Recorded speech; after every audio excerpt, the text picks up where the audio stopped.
Greetings, barbecue family. Welcome to another live episode of the Backyard SmokeMaster Barbecue channel. Podcast, I should say. I'm your host, Kenyatta Robinson. Welcome aboard.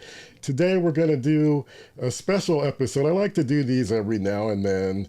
It's basically ask me anything, your barbecue questions answered. So whatever is on your mind, anything that tickles your fancy about barbecue that you might be curious about, I put together a bunch of questions that I've gotten, and I tend to come in on a regular basis. Some of the ones that are most commonly asked that I get either from the YouTube channel or emails or sent to me through like instant message on Instagram, social media, what have you.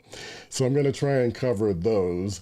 But then, as always, I highly encourage and welcome you all who are tuning in live to jump in with your questions as well. Everything barbecue related is fair game. And if I don't have the answer, there's usually someone in the community who's watching that does have a pretty good answer. So, welcome to one and all. We're going to get into it. But as I always say, you know, the engine that truly drives this show are the folks who are watching, who are in the community already commenting. And I love to shout out those folks. Jeff, hello Jeff. Thank you for tuning in. Jeff is also a member of the Backyard SmokeMaster Society, as well as Society Brother Bruce, Correctional Officer for Lockdown. Good to see you both. Always appreciate you both for your consistent support and tuning in. All right, so let's jump right into this. So we're just going to go right into it. And again, you know, feel free to jump in with whatever questions that you might have. But this is one that I get a lot, and that is, what's the best beginner smoker? Now, we all know there are a ton of different smokers, lots of different things that you can choose from. And really, when I think of smoking in particular, the one that I tend to recommend the most is the pit barrel. And let me pull that up here right now. And I'll give you guys some reasons. One, you know, the cost of entry is not very high. So right now you can get the 18.5-inch classic pit barrel cooker for $400. And the other reason is because it's pretty much foolproof. Right out of the box, you know, they let you know basically how to set it up, how to, you know, fill it up with your briquettes, about how long you should let the coals burn and ash over. You know, they give you some really simple instructions, easy to follow instructions. And then, you know, once your pit barrel is, you know, up to temperature, pretty foolproof. You know, you can hang your meat, which is super fun to do, or, you know, you can put them right on the grill grates as well. And that's really all there is to it. You don't really have to do any adjusting. It doesn't come with a built-in thermometer. They're basically saying, trust the process, you know, that it's going to burn the way that it does. When I was using a pit barrel cooker, I found that it typically ran, I'd say, around 325 degrees. And then once you kind of get into that rhythm and used to it, I found that it's just really, really simple, really easy to use. So if you really want to get into smoking, and this is not, you know, a paid endorsement or anything like that, just going off of my own personal experience, I think the pit barrel cooker is a good way to go. But I have another recommendation for you. And this is one that we all know and love, if I can get it to come up. There we go. The Weber kettle. I mean, this is the tried and true, most iconic grill probably in history. It's super versatile. You can do grilling, you can do smoking. Cost of entry is even lower than the pit barrel cooker, 199 bucks. I love going on the website too, because every now and then when I go on there, I see something that surprises me, like this. I have never seen them do this, and maybe you guys have. Right now, you can get a Ohio State University original kettle premium charcoal grill for 400 bucks. And look at this thing. It's just like the Buckeye helmet. Now, I'm not a Buckeye, got no love for them, but I think that's pretty darn cool. If I were, I would probably want to scoop this up. I'm a USC Trojan, so come on, Weber, where you at with that one? But I thought that was pretty cool. Let me get back into the comments because I see you guys have some thoughts. You guys have some thoughts about what I just said, and also let me know if there are some other grill smokers that you guys think are the way to go in terms of getting your start.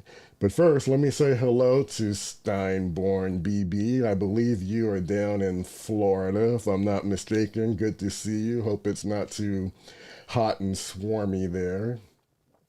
Then we've got Tracy. Hello, Tracy. Always good to see you, my friend. Appreciate you. Let's see. All right, so we got a few questions that have come in. So, correctional officer asked, what was your favorite hobby before being smitten with the barbecue art bug? Barbecue has replaced martial arts and model railroading as my number one hobby. It's a way of life too. Wow, that's a pretty good question. Before I got bitten by the barbecue bug, I can't really say that I had like an active hobby that required my participation. I've always been a pretty avid, sports fan. Going to team sporting events, watching them on TV, I don't know, fantasy football, all that kind of stuff. I mean, that was typically what I might be doing. But I can't really think of any like hobby that, actually required like me to learn and get better. I guess people would probably say technology. I'm kind of was always the guy that people might go to with questions about the latest cell phone or computer. So I was kind of into that type of thing. But before that, until barbecue really has just been an entirely, different type of hobby, for me. So totally different. Next level. Nothing like barbecue. Okay, Smiley. Hello, Smiley. Thank you for tuning in. He says, can you say why the pit barrel gets your votes, I think, over the Weber Smoky Mountain? Yeah, I can say, and actually, yeah, he's put that in his second question. I gotcha. So, actually, the very first smoker I bought was the Weber Smoky Mountain. And I had great difficulty with it. At the time, I really didn't understand temperature control very well. So I would say really the big difference between the Smoky Mountain and the pit barrel cooker is the ease of use, the learning curve. There is a learning curve with Weber Smoky Mountain. It's going to take you some time, to get used to adjusting the vents. How much do you need to adjust the vents? Should you use water or not? The Weber Smoky Mountain comes with the cylinder bowl that you can fill up with water, or you can choose not to fill it up. It's got three vents. It's got three intake vents at the bottom of the Smoky Mountain, whereas the pit barrel cooker just has one. And the pit barrel gives you some guidance on how far to crack open, that one intake based on, where you live, the altitude level where you are. Like if you're at sea level, I believe you barely have it open just a little bit. And I think as you go higher up in elevation, they recommend you open it wider. Weber Smoky Mountain has got 3 intakes, and then you have to figure out, do I open all 3? Do I only open the one that's directly in the front? Do I open 2 of them? Then you've got exhaust. You've got the exhaust up at the top, so you have to make decisions about what to do at the top. Even, how much charcoal should you use? I mean, it takes a lot of, I'd say, and I have a Weber, I have a Weber Smoky Mountain now. But it takes some time, to really get used to the way your Smoky Mountain cooks in terms of the temperature control. So there's a much higher, much more difficult learning curve with regard to the Smoky Mountain when compared to the pit barrel cooker. So I hope that helps answer your question, Smiley. And then correctional officer is pointing out that there does seem to be a shortage of 22-inch pit barrels. So I think that's the larger pit barrel cooker. And I imagine they probably don't make as many of those, because I do think that their market is really for the guys that are really just getting started, and they're probably going for that lower entry point. So they may not be making as many of the 22-inch version. Now, Jeff co-signs that the Weber kettle is definitely a classic. Absolutely. Now, getting back to the Ohio State kettle. So Bruce, a correctional officer, points out, let's see, he says there's also a flag draped Weber 2. They might have an LSU and maybe a Notre Dame kettle for you as well. Now, okay, I wouldn't be surprised if they had Notre Dame, because, they kind of act like they're America's college football team, so whatever. I'm not going to go down that rabbit hole. Let's see. Now, Steinborn says, today was huge. He unboxed his new Weber Searwood XL600 and assembled it, and did his first burn-in. Any suggestions for my very first cook? Well, all right. Well, congratulations.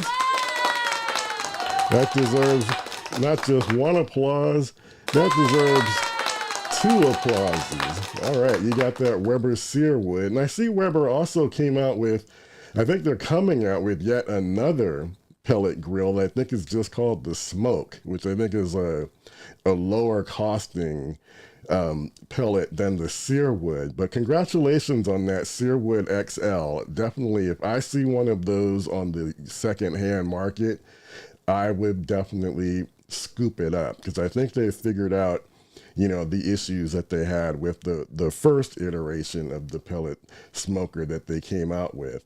Now, in terms of your question about any suggestions for your very first cook, so I always recommend to folks, go with something that's going to be like a hearty chunk of meat. So it's going to require you to smoke it for a while, because the time it will take to do it will help you learn and get better acquainted with your new smoker.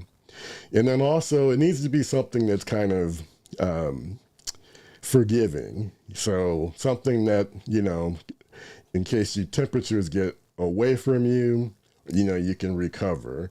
Or, well, generally, that's really the only negative. I mean, you really can't go wrong if temperatures are going super low and slow. But yeah, if your temperatures do get away from you, you want to be able to recover and not ruin your meat, because once it's burned, that's it. There's no turning back. So my recommendation is always a pork butt. They don't cost very much, really easy to smoke. versatile. You can put your favorite rub on it. Lots of options, ways you can go, and it's forgiving. Even if your temperatures get away from you for a while, it's not going to be a problem. And in the end, once you've finished cooking it, you're going to have some good meat, some good eating. So that would be my recommendation. But you guys let me know in the comments if you have other recommendations besides going with a pork butt. And then Tracy asked, Weber kettle, really? Yes, absolutely, absolutely. Weber kettle, again, it doesn't cost much. Like $200 will get you a Weber kettle. They're iconic. They're very well supported, not only by Weber, but third parties make a ton of different accessories for it, and that's part of what makes it very versatile. There are a ton of videos on YouTube that talk about how to use a Weber kettle. So what Weber kettles are really good at, I mean, they do everything. You can grill, which basically means you're going to be cooking at hot temperatures. Think 350 degrees and up. So they're great for grilling. They're also great for smoking, which would be low and slow or traditional barbecue. So that would be like smoking at 275, 250, 225. The kettle can easily support that. They're not hard to learn. Once you kind of figure out the intakes at the bottom and the exhaust up at the top and get a feel for how to manage temperatures, Weber kettles are totally versatile, can do it all. It's a can do it all cooker. It's been around forever. Weber hasn't done much to it, I mean, if it ain't broke, don't try and fix it, because the kettle, it just works. So definitely the Weber kettle would be another a good recommendation as a starter grill. All right, let's keep it moving. Let's see. So another common question that I get would be, how do I avoid over smoking meat? So basically, I would say, one, be cognizant of making sure that you're using the right types of wood, and then also don't use too much wood. So for instance, if you are cooking on a Weber kettle or a pit barrel cooker, first I would recommend, in addition to your charcoal, use wood chunks. I say it just about every time this comes up. Stay away from the wood chips. I just think that's kind of a waste of time. Go with the wood chunks, but then you don't need too many chunks. They say just about a fistful, if I can get my fist in front of the camera, just about a fistful is about all that you need. And generally you're talking maybe 2 or 3 chunks. So you don't want to over smoke and add too many chunks, because over smoking then can give your meat kind of a bitter aftertaste, and you don't want that. If you're cooking on a smoker, if you're cooking on an offset smoker, a stick burner, make sure that you're using wood that has been properly seasoned. And what that basically means is that wood has been out in the elements, I think, for at least 6 months, maybe a year, is what you want, out in the sun, in the rain, in the snow, whatever. You don't want fresh green wood, because that's not going to give you the smoke flavor that you want. And then also, if you're using a stick burner, be cognizant of what type of wood that you're using. Make sure that, and we're talking about make sure you're using wood that's like fruit woods or nut wood. So I'm talking like apple, cherry, pecan, even grape. You can use, grape wood. You can use almond, hickory, pecan, oak. those types of woods. Don't use woods like pine, pine trees, um, eucalyptus, or maybe you can use eucalyptus, because I think I heard somebody tell me that there's now eucalyptus charcoal. Let me know in the comments. I might be getting that confused, but I'm thinking of like your green woods, pine woods, that type of thing.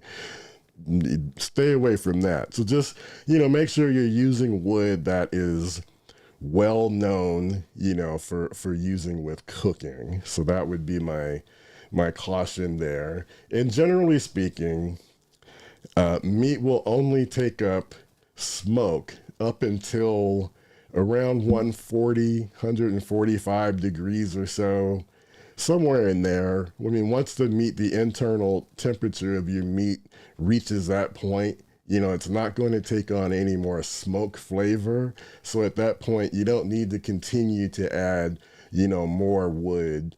Like if you're using a kettle or a pit barrel cooker, you don't have to continue to add wood to it. Okay. All right. Let me get back into the comments here.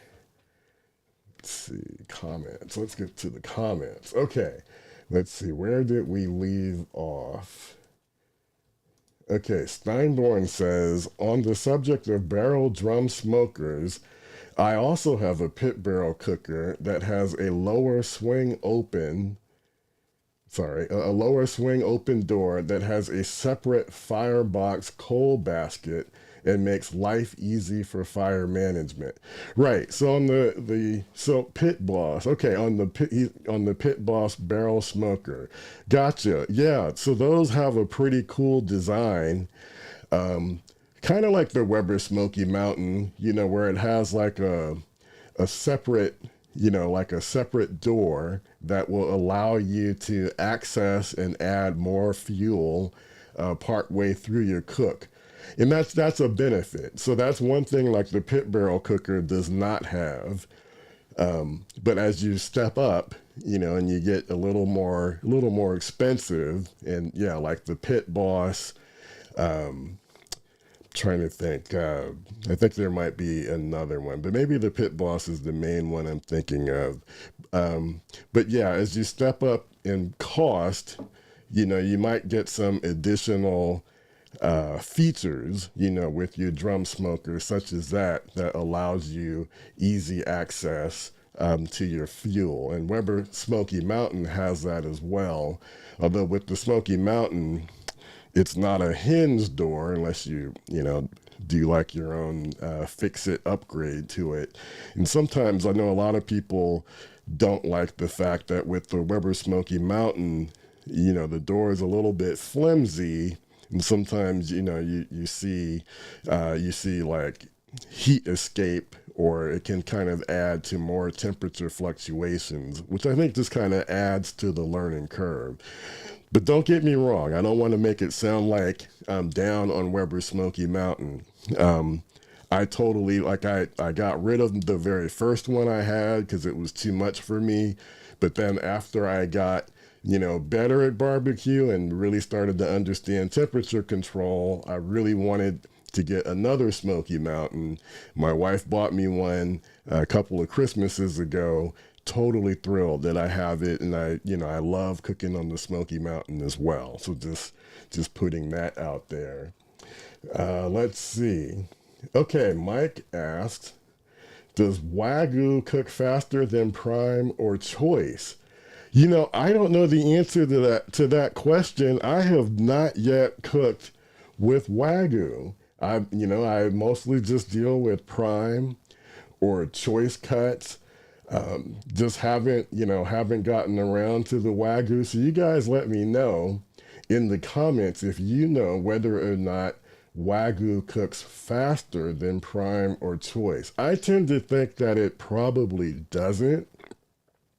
I really think that the main difference between, these different cuts of meat is going to be, the fat content. And we're talking about, like in Prime, it's it's those striations of fat, in Prime that gives it more flavor. So I'm not talking about big, half-inch thick things of fat. That's not what I'm talking about. It's the little thin striations. And I don't think that it really changes how they cook, but I do think that there's a difference in flavor. Now, Smiley confirms that Fogo does make a eucalyptus charcoal, which is interesting to me. So I don't know. Eucalyptus, I assume, then is okay to cook with. Now, I don't know whether or not cooking with eucalyptus splits is okay or not. Kind of think it probably is if they're making eucalyptus charcoal. I'm not too sure. But if you guys know, uh, definitely put that into the comments and help me out there. All right, getting back to the Pit Boss. Now, Steinborn says Pit Boss uses 2 side vents and a chimney adjustable vent. However, my only gripe is the build quality is not the best for such a high price. Okay, well, I'll have to take your word for it. I have not cooked on a Pit Boss. I feel like they kind of position themselves somewhat in the middle. Like they're not really the highest cost, but they're not the lowest either, in terms of getting like a barrel smoker. So I think they're kind of in the middle. And let's see. All right. So let's keep going. Next up, let's see. Okay. Another common question that I get is smoking a brisket really that hard? So my answer to this question is no. So it's challenging, and it does require some forethought, some planning.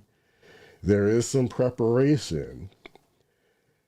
But honestly, once you've trimmed your brisket, got it prepared, and kind of formulated your game plan for how you're going to smoke it, once you get it onto the smoker, then it's really just a matter of monitoring the temperature of your smoker to make sure that it stays in the range that you want. And then also, monitoring the internal temperature of your brisket. But even that, you don't even have to start worrying about that until 6, 7, 8 hours into the cook. So really, I don't think that smoking a brisket is that hard. It's really a chance for you to kind of see where you are with your barbecue skills and everything, kind of putting everything that you've learned about fire management and everything together. The payoff is huge. I mean, not saying that your first brisket's going to be, your best brisket. It might, be some things about it that you'd like to improve, but that's what's fun about it. Every cook is a learning opportunity, and smoking a brisket is one that gives you a whole lot of learning opportunities, not just in terms of what you can change to make that brisket better, but it also gives you opportunities to really learn your smoker. Like maybe you think because you've done, some 3-4 hour cooks, but once you're doing a brisket and you're taking on like that 12-hour plus challenge, that will really, once you finish that will really help your smoker. And I do have a guide, so let me just say this to you all. I have a guide. Go to backyardsmokemaster.com/brisket 101, and we'll send you my ultimate brisket mastery checklist. It's like 11 steps, really easy to follow. So if you're feeling, a little bit intimidated, about taking that on, the guide, I think, will really help you out. So again, backyardsmokemaster.com/brisket 101, and we'll send that to you. And then I'd love to know if you're doing your very first brisket, and if you follow the guide, Let me know how it turned out. Take some pictures, you know, uh, tag me on your social media. I would love to know how that worked out for you and whether or not, ended up being anywhere as difficult as you thought it would be. All right. All right. Let's get back into it. So next up in terms of some common questions. And again, this is Ask Me Anything, barbecue related. So again, I've got some pre-selected questions that I've prepared here, but anything is fair game. So if you have a question, throw it in the comments. And if I don't have an answer to it, like I said, there's usually someone else who's watching who does have an answer. Okay, next up, what's your preferred wood for ribs versus brisket? And this is just totally personal preference. You know what my preference is. I'm not saying that it's the right way, or whatever your preference is the wrong way. I mean, that's what's so cool about barbecue, is that there are just so many different ways to skin a cat. So for beef, I always like oak. I think oak is pretty neutral. I love using it in my stick burner because it kind of cooks at a higher temperature than some of the other woods, but I love the neutrality of it. It's something that I feel that I can pretty much add anything to. So a lot of times if I have oak, I might add apple, or I might add a little cherry, or I might even add pecan to it. I feel like oak is just really versatile and pretty neutral. And then in terms of pork, like for ribs, boy, I think you really can't go wrong with just about anything. Um, I mean, because oak is so neutral, I don't really lean towards oak for my pork, or especially for my ribs. I do lean more towards hickory or apple, pecan. I love cherry because I do believe that cherry kind of gives you a little bit more of a reddish hue, or any combination of those. So those are my preferences. Let me know if you all have any, if what your preferences are with regard to, what your favorite woods are. All right, let me get back into the comments before we get too deep, because I see the comments are really going off, and I do appreciate that, because as I say every week, your comments are really the engine that drives this show. Okay, let's see. Jeff says, the first brisket is scary, but once you get through the first one, you're good. Yeah, I absolutely agree. You know, it's yeah, your first one is, it's kind of like your maiden voyage. I mean, first time driving a car or riding a bike. Of course, it's going to be a little more difficult, but then, it gets easier as you go. And, once you get over those kind of mental hurdles about brisket, because it is such a large piece of meat and it's going to take time and you paid a lot of money for it, once you kind of get past those mental hurdles, and especially once you get it on the smoker, I feel like, a lot of those worries, should begin to fade away. And like Jeff says, it'll get easier, once you get through that very first one. Now, Steinborn asks, now that I am armed with a great new pellet grill with plenty of real estate, can I finally smoke a small hog on this grill and produce that prized crackling skin everyone loves? Now, that's a good question. Um, yeah, so the sear wood is pretty large. So yeah, I would think that you probably could do, I know you should at least be able to do a suckling pig, right? Um, I don't know how large of a hog you'd be able to get on the sear wood, Kind of curious, actually. I don't know how many square inches of cooking space is the Searwood XL. I'm a little bit, because you kind of got me curious about that. You got the Searwood XL 600, and I'm wondering, does the 600 stand for 600 square inches? Is what I'm a little curious about. So let me see. Let me see if I can, what I can pull up here. Oh, where is Weber? Okay, here we go. Weber. Let's go to Weber's website. And sorry, guys, I'm kind of battling a cold, so sorry for clearing my throat a lot. All right, do we have, man, square inches, where, okay. Well, I'm not quickly seeing that, whether or not it is, but I'm going to assume that the 600 stands for 600 square inches of cooking space. And if that's the case, I kind of think that a suckling pig is probably your best bet.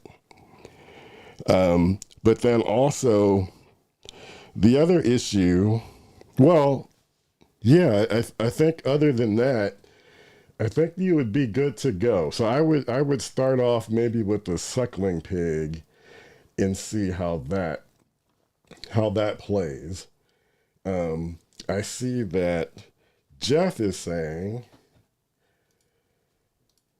that if any pellet grill will do a hog, I bet it's the Searwood.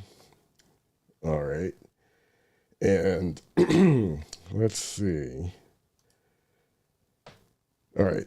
And let's go to Tracy. Tracy's question, and I know Tracy is watching with my best friend. My best friend, O'Corey Ramsey, is watching the podcast live. Boy, it must be getting ready to snow. But no, I'm just kidding. I really do appreciate that. This is the best man at my wedding and my lifelong buddy. We have been besties, oh my gosh, 9 years old, I think. So we're talking 40 plus years of brotherhood. But anyway, I digress. So Tracy asks, what is your cut of meat to Q and why? My question is, what pit would you recommend if you want to step up from the Weber? Okay, so what is your cut of meat? So I guess, like, what's my favorite cut to barbecue and why? My favorite cut of barbecue is beef ribs. That's currently my favorite, mainly because beef ribs give you the same texture and the same flavor as the fatty on your brisket, the point. But you can cook beef ribs much faster than it takes to do a brisket. So that's why it's my favorite cut of meat to barbecue. And then in terms of what would I recommend if you want to step up from the Weber, like a Weber kettle, that's a little harder to answer because it kind of depends on what your objective is. I mean, I guess if you're just looking for something that is as versatile as a Weber kettle, that can do both grilling as well as smoking, then I would say, the natural step up would be the Weber Summit Kamado. And that's also, from Weber, and they designed it to be the step up from the Weber kettle. So that would be kind of the natural step up. Another choice would be your ceramic cookers, which the Summit Kamado was also designed in order to compete with ceramic cookers. So what I mean by that would be like your Kamado Joes as well as your big green egg, primo. Those would be like another step up. But really, again, there's just so many different grills and smokers out there. Like if you're looking to get involved with smoking, then I would say maybe look at a drum smoker. I love my Hunsaker drum smoker. Gateway is popular. Also, the Pit Boss that we talked about. I forgot to mention in the Kamado world, Acorn is a popular choice. Doesn't cost as much as a Kamado Joe or Big Green Egg, but I've heard nothing but positive things about Acorn as well. So just lots of choices. And then if you really want to go wild in terms of stepping up, what I did was, after I knew that barbecue was for me, the next big thing that I wanted was an offset smoker. But, definitely make sure, that's, offset smoker is a big expense as well as a big learning curve and a serious learning curve. And you have to really be sure that babysitting your smoker and having to feed it wood splits every 45 minutes or so is something that's for you. I haven't regretted it, but it's definitely not for everyone. But that would be a serious step up. All right, correctional officer says, what is your favorite fish to grill? So the first thing that comes to mind for me is salmon. And that's mostly because my daughter Erin loves salmon. And so it's a frequent request. And I love that with salmon, there's just lots of different ways, different flavor profiles that you can go with salmon. However, I also like to grill halibut as well as catfish. I think they're both outstanding. And I find that similar recipes that I use, I can kind of use them interchangeably with both. So that's what I really enjoy. Okay, let's see. All right, so let me get back into frequently asked questions. Do you wrap with foil or butcher paper? So for me, if I'm wrapping, I'm gonna wrap with butcher paper. Butcher paper is breathable, and what I appreciate about that is, and what the benefit of it being breathable is that it's not going to negatively impact the bark that you've spent so much time developing. So if I've got a brisket, been on the smoker maybe 8 hours or so, and I feel like that brisket the bark has set on my brisket, and now it's time to basically take it the rest of the way, 203 degrees, 204, 205. I'm going to wrap it in butcher paper because I know it's going to help protect the bark. If you wrap it in foil, foil is really kind of the equivalent, especially if it's tight. It changes the way the meat is cooking. I mean, basically, it's like steaming the meat inside of that foil, and it's going to do something to that bark that you form. Now, I know a lot of people like to wrap their ribs in foil, and that's perfectly fine. I think you can go either way. To me, the benefit of if you do choose to wrap your ribs, and I'm talking baby backs, spare ribs, St. Louis, we're talking pork ribs. If you do wrap them in foil, the benefit is that they help make the ribs even more tender. And I know a lot of people are going for that, they want that fall off the bone, or, you just take the bone and it just slides right out. If you're going for that, then definitely wrapping in foil is perfectly okay. The interesting thing is often what you see in YouTube videos where they you see guys wrapping in foil, is after they've wrapped in foil, they'll often then unwrap the ribs, put them back on the grill or the smoker to kind of allow them to firm up a little bit more. So I don't know. To me, that's a lot. It's a lot of process, and it just kind of makes it all a little bit more complicated. So I'm kind of more in the no wrap ribs camp right now. But like I said, foil does have its place. There's the foil boat method for brisket, which kind of gives you the best of both worlds, because you're not wrapping the brisket completely. You're leaving the top exposed, so you're not degrading the bark, but then you're also helping to accelerate the cook with it being in that foil boat, and then you're also capturing the drippings from the brisket as well.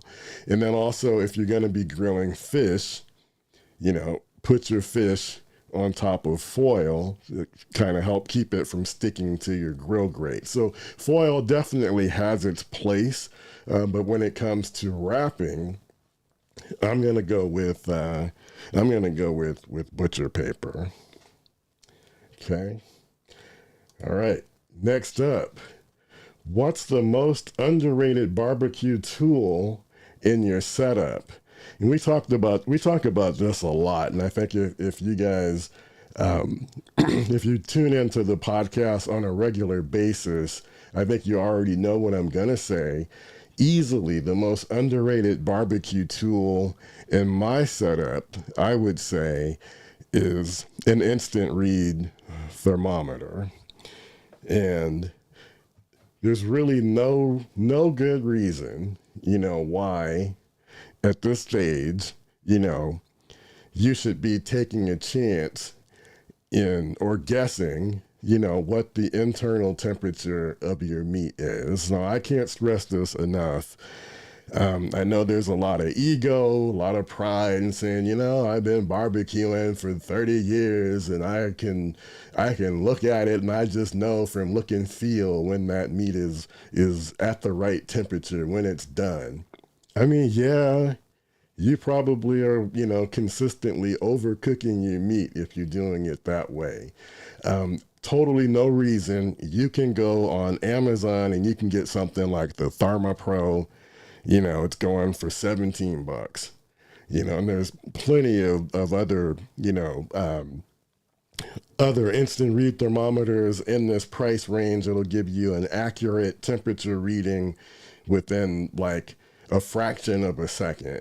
And, for $17, why take that chance? Especially when you're doing something like chicken, pork, you don't want to be cooking, serving undercooked meat and getting your guests sick. So there's absolutely no reason for that. And then if you want to do like a step up, you want to get more fancy, I love my Fireboard Spark.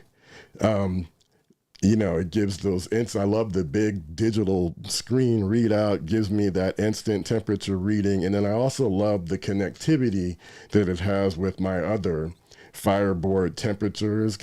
I can kind of use it as like a remote control, or not well, a remote viewing device would be a better way of putting it, where, because it connects to my phone, and with the Fireboard app, it connects, I think it's through, I don't know if it's Bluetooth or Wi-Fi, might be both. I can't remember, but I know it connects with my phone, and I don't even have to look at my phone. If I have the Fireboard Spark next to me, I can see the temperatures that my other Fireboard devices are reading. So I hope I'm not confusing you guys with that, but basically this the Fireboard Spark is definitely one of my favorites.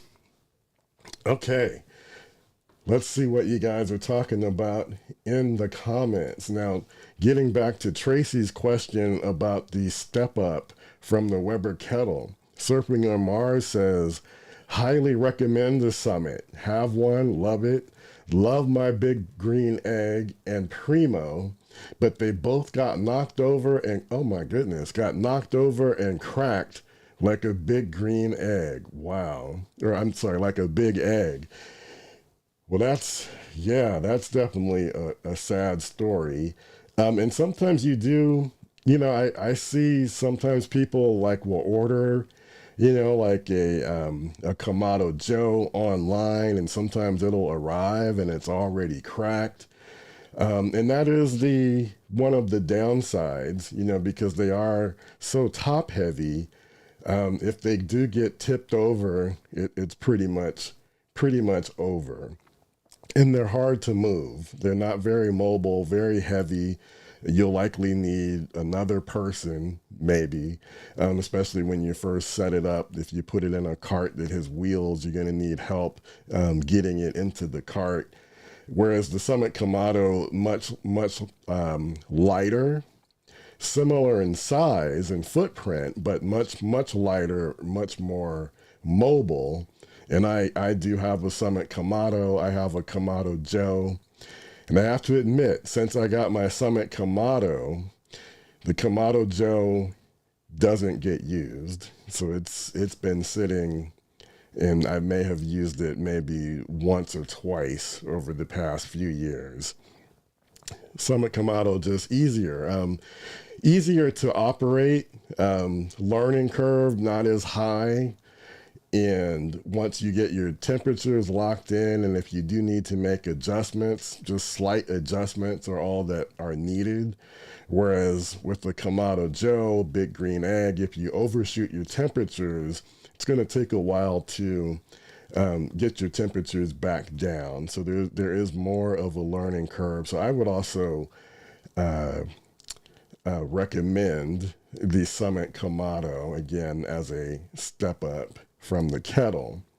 Now, Surfing on Mars says, currently using a legacy from Hasty Bake, which I love because you can raise and lower the firebox. Yeah, that's a cool feature. And I haven't had the pleasure of using a Hasty Bake, but I definitely would not turn one away if I were offered one. And that is a great feature because that gives you even more versatility, the ability to raise and lower the firebox. So basically you're increasing or decreasing the distance that the heat source is from your food. So that gives you some more cooking options. Now, Jeff, spoken like a true barbecue addict, Jeff says, be careful, Tracy. Once you buy that second one, it starts. Next thing you know, you'll have a collection of cookers. So I can definitely co-sign that. And Surfing on Mars says, yeah, you can end up like some insane folk I know with 5 or 6 grills and 10 or 11 boxes of charcoal like himself. Wow, 5 or 6. That qualifies as insane, so I must be ready for the insane asylum because I'm way over 5 or 6, and I am adding to my collection, waiting on a couple of smokers as I speak. All right, correctional officer says, Kenyatta, I was planning to obtain an offset smoker. But since my wife has given me the green light for a smoke slinger, will that be similar with regard to the learning curve? Well, so now obviously, I do not have a smoke slinger yet. So I haven't cooked on one. I have seen a lot of videos on it. I do think that there's a learning curve, but I think it's more about the versatility, the different ways that you can cook with the smoke slinger, because, and this is what attracted me to it. So it offers direct heat cooking, but it also offers indirect cooking. You can set it up much like an offset smoker where you've got your heat coming from one side and your food on the other. And I'm talking with the full size smoke slinger. Not sure if that's the same case with the mini. So I think it's the learning curve. I think is more about, you know, maximizing and utilizing the many different ways that you can cook with the smoke slinger. I think that's where the learning curve is. You know, just making sure that you're not kind of cheating yourself. Because this, again, this is what was really attractive to me about the smoke slinger is just the extreme versatility, and then also the direct heat cooking. So that's like one avenue that I haven't really, I would say, mastered yet. Other than, you know, doing like direct grilling on things like my Weber kettle, but I'm really intrigued, you know, about the direct heat capabilities of the smoke slinger. So I hope that answers the question. Let's see. Okay, more folks saying, yep, yep. Once you get one more grill, kind of hard to stop. Surfing on Mars says, I got a Mabrasa hibachi about the size of a large toaster. The most amazing quality. Stainless steel done perfectly. Cost more than my first car, and it is tiny.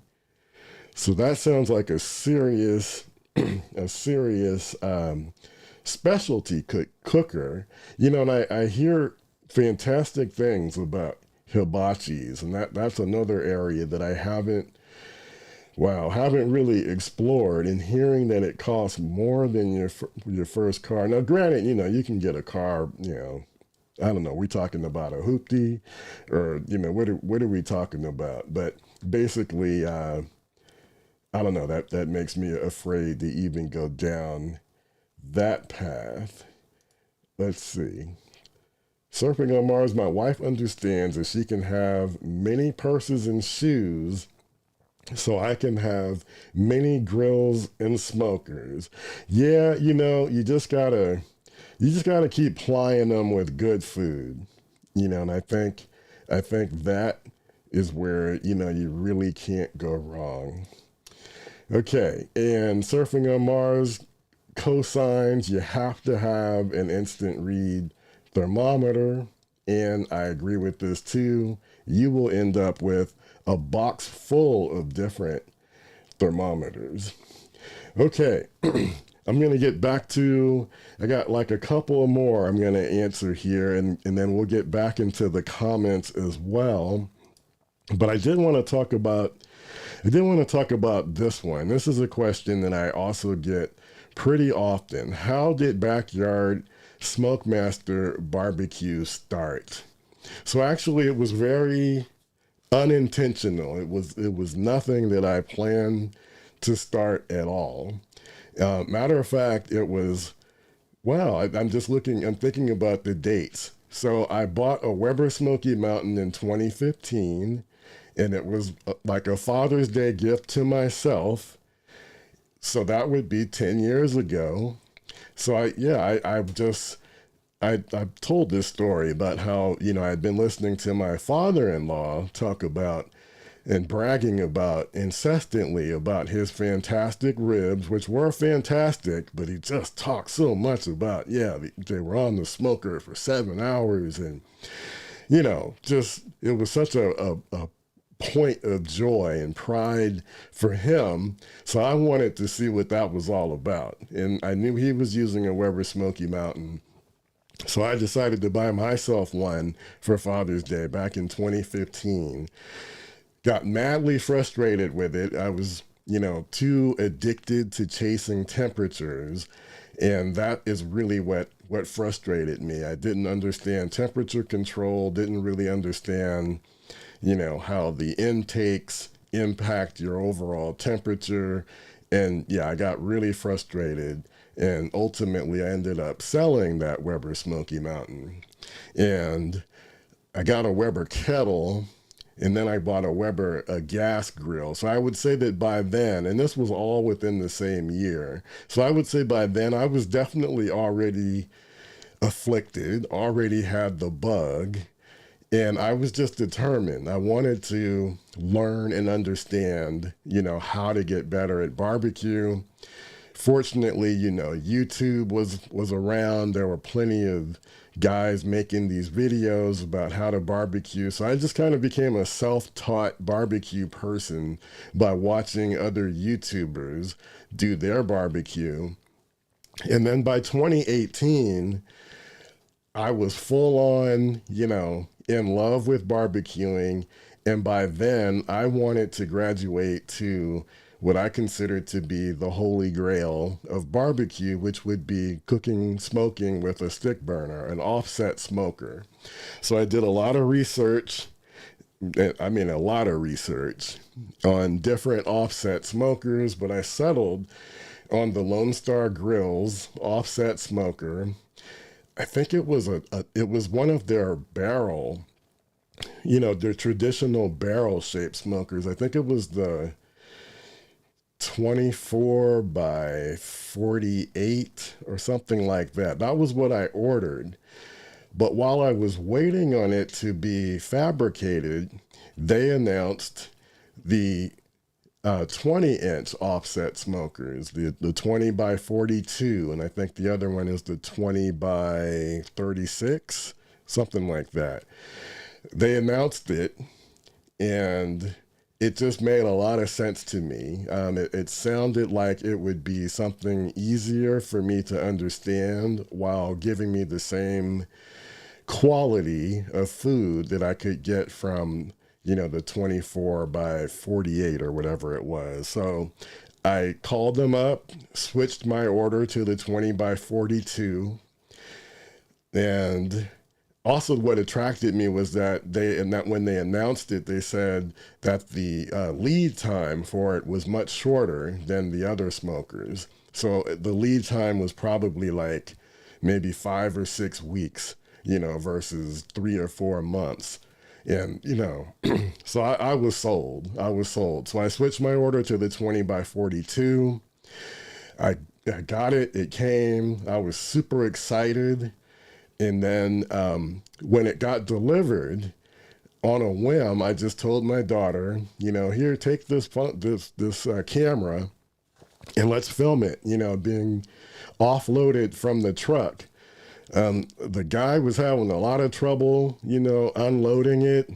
It was swaying from side to side on the riser as he was bringing it down, and I ran over, to try and steady it, even though if that thing fell, I would have been crushed. But man, I had been waiting so long for this offset, I wasn't going to let, to the best of my ability, let anything happen to it, while he's trying to get it off of the truck. I posted that video just, with, again, it wasn't backyard SmokeMaster barbecue. Well, I kind of had that name because I did have that engraved on my smoker, but I had no intention of starting a YouTube channel. I just posted the video, and I think the video was just, under my name or something at the time. And then, I got some questions about it. And then I decided to do like a walk around video where I just walked around my 20 by 42 and talked about it and answered some questions. I got more questions, and the feedback just kind of blew me away, the interest in the smoker. And I decided to just start a channel. I just figured, people seem interested. My background is in broadcast journalism, and I wasn't working in the field, but this was kind of like my chance to kind of do my own thing, kind of marrying my love of barbecue with my love of broadcasting, and YouTube was an easy entry point. So started the channel, got good feedback, made some more videos, and just kept it going. And here we are. Decided to try and make this into more of a brand, started the podcast in earnest a couple of years ago, and also looking to do some additional things that include cooking barbecue for a living. So I'm really just expanding the brand and the business, but it all was very unintentional. And I love it because, as you know, I love barbecue and I love talking to you guys and making videos. So it's all just like the perfect synergy. So to answer that question, sorry, I might have been talking too long, but let me try and answer this one a little more succinctly.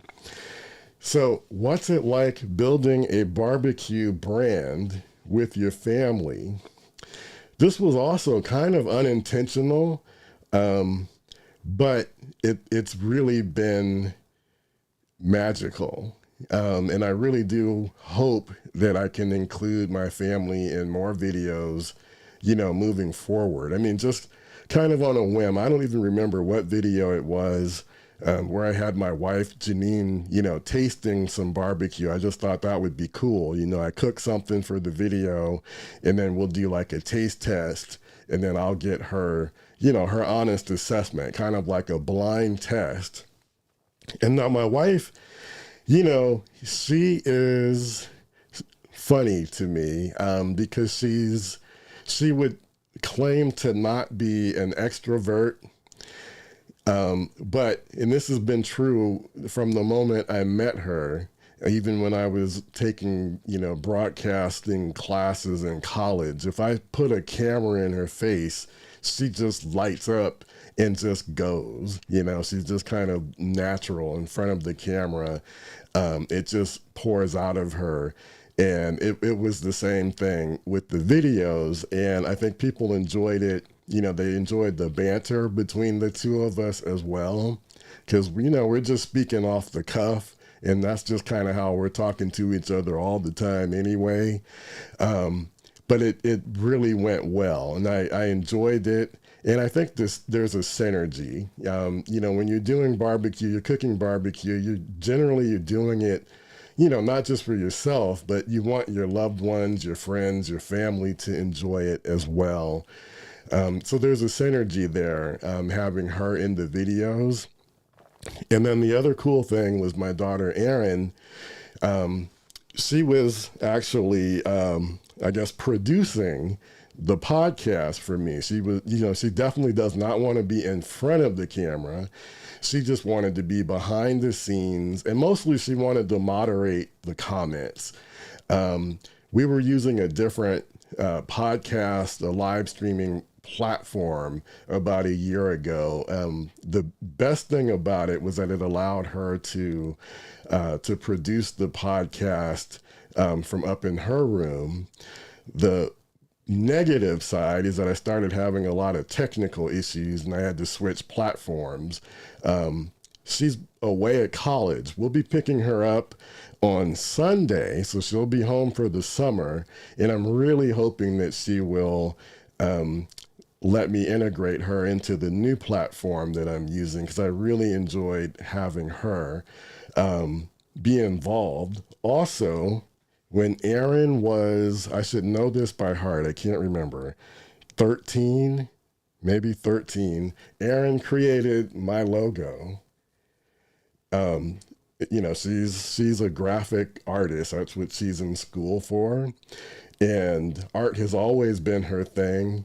She knew that I love barbecue, and she created the logo for me. I loved it so much. So yeah, the little guy here is like a rendition. That's supposed to be me. She created it, and that was why I had it put on my offset smoker, my LSG, when I ordered it, kind of as a surprise for her. And then when I did the YouTube channel, it was a no-brainer that I would use her logo. And one of my proudest moments of the podcast, I'm going to try not to get choked up. Okay. Was I was doing a podcast, I had a guest on, and I was having technical issues getting the guest, and I literally had to step away from the podcast live and try and talk him through it on the cell phone. And Erin took over the podcast, and she was speaking to you guys and answering questions, and I was just all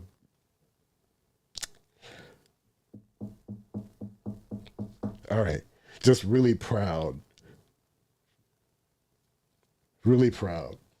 So you guys get it. I'm not going to do this. I'm not going to go down this rabbit hole. Really proud.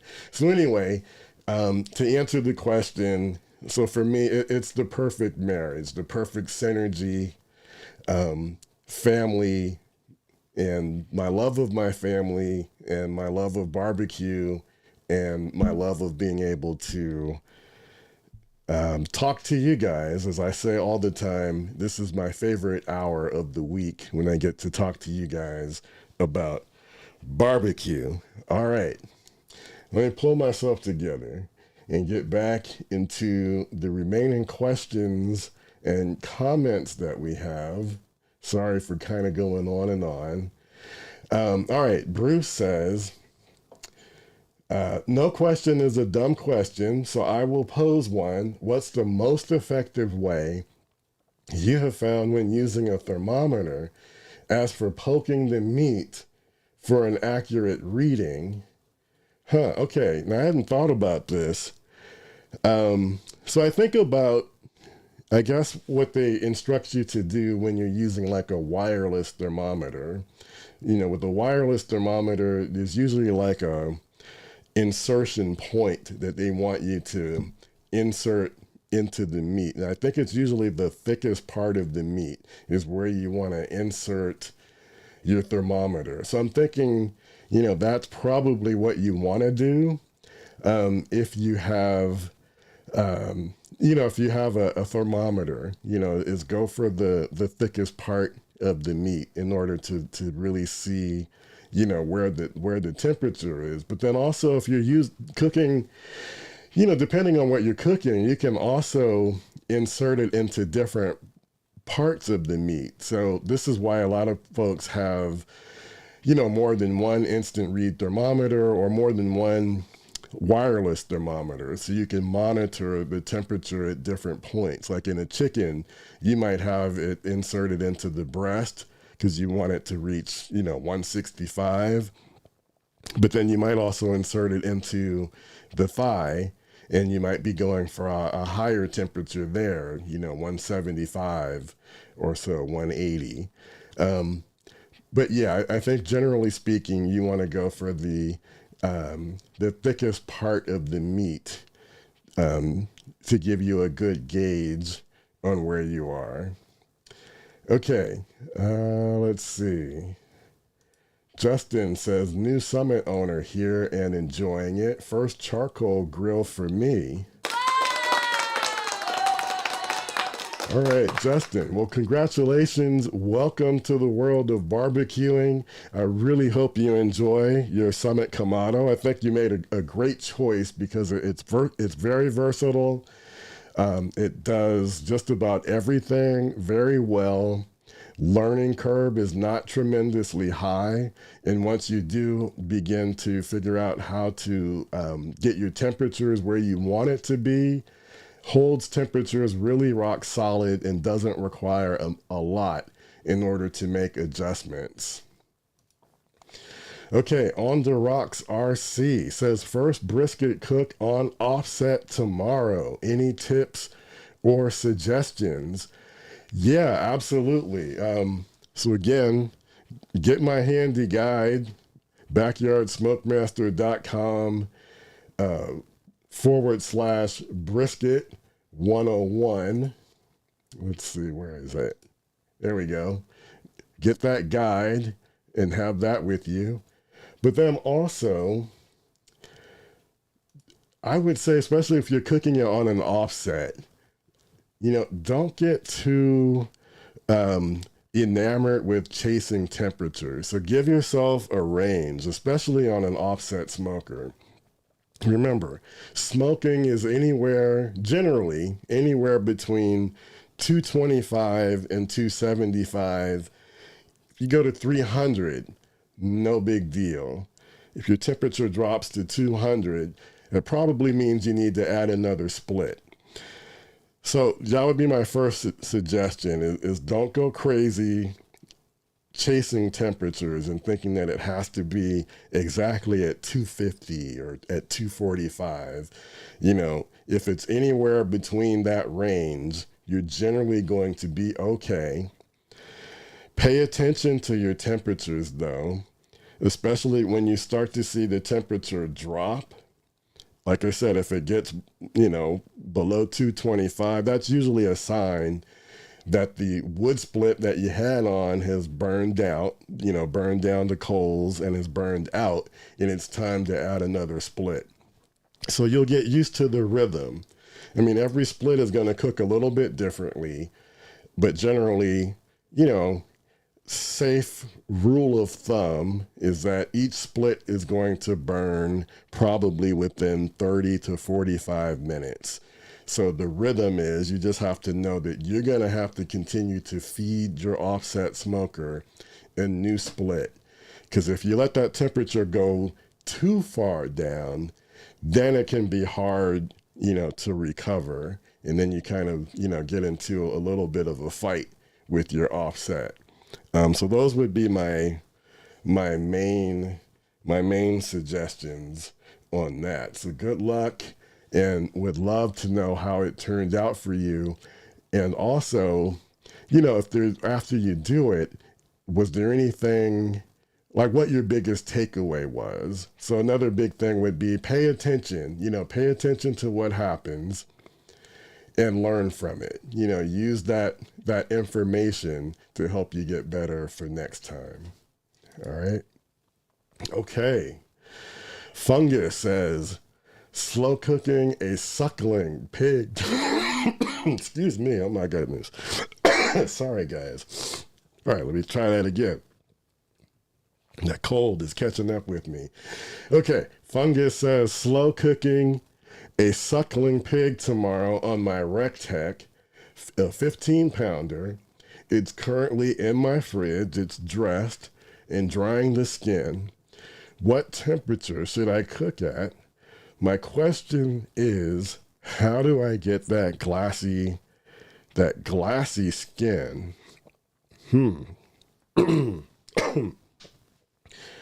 Now I haven't quite heard it described that way. The glassy skin. So I'm not quite sure, but I guess my thought would be, or maybe you meant glossy skin. I think you meant glossy skin. Okay. And these are my educated guess, because I have not done a suckling pig yet. But I do think to get the glossy skin, I'm thinking that you probably would need to, spray it every now and then with like a cooking, some type of a cooking oil. I don't know if people normally would use, Pam or duck fat or something else. But I'm kind of thinking that would help you with the glossy skin. I would go for low and slow, especially in the early stages. So I'm trying to keep my suckling pig 225 to 250, I think is where I want it. And then toward the latter part of the cook, I think you probably want to get that, what do they call it? The skin, the crackling. So I think in order to get that, you're going to have to increase your temperature toward the latter part of your cook. And there I'm thinking 275, maybe as hot as 300. Would love to know if you guys have cooked a suckling pig, what your experience has been with the temperatures. Because like I said, I haven't tackled that one yet. Okay, let's see. Do we have anything else? I see a lot of stuff in the comments about the Backyard SmokeMaster Society, because we do have a couple of members who are here, who are actually part of it, and they are here in the community today. And I do want to take this moment to invite you all to also become a society a society brother. So let me pull that up. And basically what this is, it's a lot like what you see here in the comments, right? I mean, we've got like a great engaged community. We're supporting each other. We're answering questions about barbecue. And we keep the conversation going offline, and you can be a part of it. Now it is a cost, but we're only talking like the cost of a couple of cups of Starbucks, so we're not talking a great expense, but we have barbecue challenges, we have virtual meetups, and like I said, we support each other. And I think people most enjoy the virtual meetups. I mean, that's where we all have an opportunity to see each other. So you're not just looking at me like you are here in the podcast. Think of it as like a Zoom call. Everyone can turn on their camera if you want. If you're cooking, you can show off what you're cooking. And we have a great time, at those monthly get-togethers. So definitely invite you to become a part of the Backyard SmokeMaster Society. Just go to backyardsmokemaster.com/society and you can sign up. Would love to have you become a part of the community. Okay. Let's see. All right. So we covered a whole lot. And I hope you got something, some good information from the podcast. If you've been watching and you haven't hit the like button, please make sure you do that. And then if you're watching on the replay or listening on the replay on Apple, Spotify, Amazon Music, please leave a review. Definitely, that helps us. We're trying to grow the podcast and the community. Okay, so speaking of family, so the next couple of Fridays, I do have some family stuff planned. So the next live podcast will be on Friday, July the 4th. So after you barbecue and you shoot your fireworks off, if you want to get on and chop it up about barbecue, please tune into the podcast. We'd love to have you. That's when we'll be back. Appreciate you all.